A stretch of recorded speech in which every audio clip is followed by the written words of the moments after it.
ప్రియమైన దేవుని పిల్లలారా, ప్రభువైన యేసుక్రీస్తు నామంలో మీకు నా వందనములు.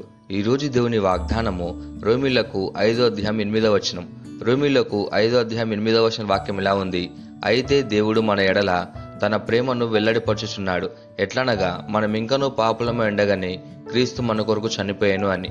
ప్రియమైన సహోదరి సహోదరులారా, ఈ లోకంలో మనం ఎక్కువగా వినే మాట ఏమిటంటే, నువ్వు మంచివాడివైతే నేను నిన్ను ప్రేమిస్తాను అని, నువ్వు సరైన పని చేస్తే నేను నీతో ఉంటాను అని. ఈ లోక ప్రేమ శరీరాలతో ఉంటుంది, కానీ దేవుని ప్రేమ పరిమితి లేని ప్రేమ.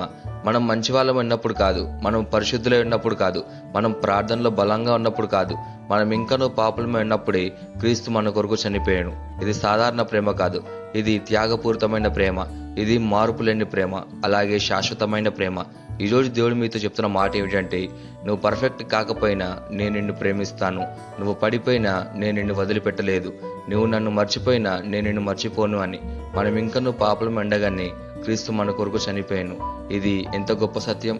సాధారణంగా ఎవరికి చేస్తారంటే, మంచి వ్యక్తి కోసం చేస్తారు, మనకు ఉపయోగపడే వ్యక్తి కోసం చేస్తారు, లేదా మనకు దగ్గరైన వ్యక్తి కోసం చేస్తారు. కానీ యేసయ్య ఎవరి కోసం చనిపోయాడు? మన కోసం. అప్పటికి మనం ఇంకా పాపులము, దేవునికి దూరమై ఉన్నాము, దేవుని మాట వినని వాళ్ళము.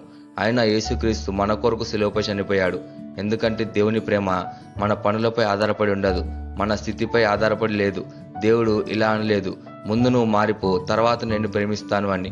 దేవుడు ఇలా అన్నాడు, నేను నిన్ను ప్రేమిస్తున్నాను, అందుకే నువ్వు మారాలి అని.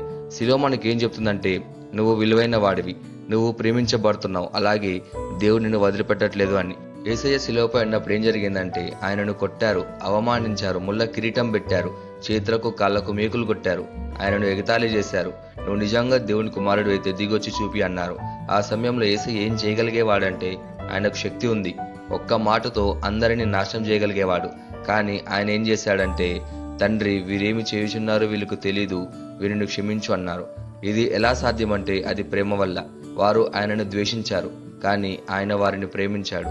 వారు ఆయనను చంపారు, కానీ ఆయన వారిని క్షమించాడు. ఆయన చనిపోయింది మన పాపాల కోసం, మన రక్షణ కోసం, మన జీవితం కోసం. ఆయన మరణం మనకు జీవనం ఇచ్చింది. ప్రియమైన సహోదరి సహోదరులారా, ఈరోజు మీరు ఇలా అనుకుంటూ ఉండొచ్చు, నేను చాలా పాపాలు చేశాను, దేవుడు నన్ను ప్రేమించడు, నేను అర్హుణ్ణి కాదు అని. కానీ దేవుడు ఈరోజు మీకు చెప్తున్న మాట ఏమిటంటే, నువ్వు ఇంకా పాపిగా ఉన్నప్పుడే నేను నీ కోసం చనిపోయాను. అంటే నీ పాపం కన్నా దేవుని ప్రేమ గొప్పది, నీ తప్పు కన్నా దేవుని కృప గొప్పది, నీ గతం కన్నా దేవుని యోచన గొప్పది. సిలువ చెప్తుంది, నువ్వు ఒంటరివాడివి కాదు, నువ్వు తిరస్కరించబడలేదు, నువ్వు ప్రేమింపబడుతున్నావు అని. ఈ వాగ్దానం మనం స్వతంత్రించలాగా మనం ప్రార్థన చేద్దాం. మమ్మల్ని మిక్కిలిగా ప్రేమించిన ప్రియా పరలోకపు తండ్రి, నీకే కృతజ్ఞతాస్తుతుల్లో వందనాలు చెల్లించుకుంటున్నాం ప్రభువా. నీ వాగ్దానం ద్వారా మాతో మాట్లాడినందుకు నీకే ధన్యవాదాలు చెల్లించుకుంటున్నాం ప్రభువా. నీ అపారమైన ప్రేమకు నీకే కృతజ్ఞత చెల్లించుకుంటున్నాము తండ్రి.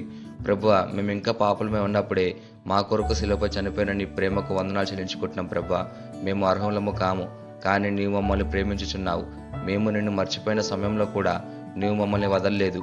ఈరోజు తండ్రి, నీ ప్రేమను అర్థం చేసుకుని హృదయాన్ని మాకు దయచేయము, మా పాపాలని క్షమించుము, మా జీవితాన్ని శుద్ధి చేయము. సిలువ ప్రేమను ఎప్పటికీ మర్చిపోకుండా సహాయం చేయండి తండ్రి. నీ ప్రేమలో నడిచే జీవితాన్ని మాకు ప్రసాదించండి. నేను మహిమపరిచే జీవితం మాకు ఇవ్వమని ప్రార్థిస్తూ యేసుక్రీస్తును అడుగుచున్నాము తండ్రి. ఆమేన్.